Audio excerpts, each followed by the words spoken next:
Cinema అయితే excellent ఉంది. Main thing నాకు దీంట్లో బ్యాక్గ్రౌండ్ స్కోర్ మాత్రం చాలా బాగా నచ్చింది నాకు.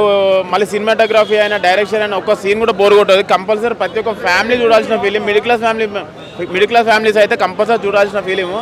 నాకైతే గౌతమ్ గారి యాక్టింగ్, హీరో గారి యాక్టింగ్ మాత్రం చాలా బాగా నచ్చింది.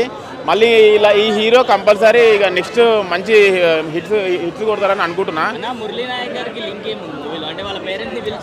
అవును, అంటే ఇక నేను ఏం రివీల్ చేయను. కాకపోతే చూడండి, సినిమా చూస్తే మీకు మంచి, మీరు పెట్టిన డబ్బులకు ఒక రూపాయి కూడా వేస్ట్ కాదు. చాలా హ్యాపీగా ఫీల్ అవుతారు.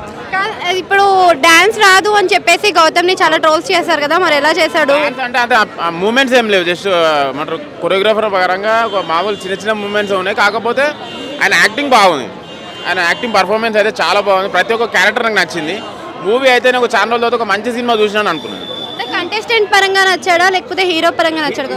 హీరో పరంగా అయితే 100% ఆయన మార్క్ కొట్టేసిండు. సో మీకు ఏం నచ్చింది సినిమాలో? నాకు మెయిన్ థింగ్ హీరో గారి పర్ఫార్మెన్స్, మళ్ళీ బ్యాక్గ్రౌండ్ స్కోర్ చాలా బాగా నచ్చింది నాకు. సో మూవీ అంటే కాన్సెప్ట్ ఎలా ఉంది? రొటీన్ కాన్సెప్ట్ ఏమైనా కొత్తగా కనిపించింది? రొటీన్ ఏం లేదు, అంటే ఇప్పుడు మామూలుగా మిడిల్ క్లాస్ ఫ్యామిలీస్ ఎట్లయితే ఫేస్ చేస్తారో, కాకపోతే దీంట్లో ఒక మంచి మెసేజ్ ఉంది. దీంట్లో ఆ మెసేజ్ అనేది చెప్పలేను, మూవీ చూస్తుంటే మీకు అనిపిస్తుంది. ఫస్ట్ హాఫ్ ఇంటర్వెల్ బ్లాక్ నుంచి మళ్ళీ సెకండ్ హాఫ్ వేరే విధంగా ఉంటుంది. మూవీ మాత్రం excellent, compulsory watch in theatres.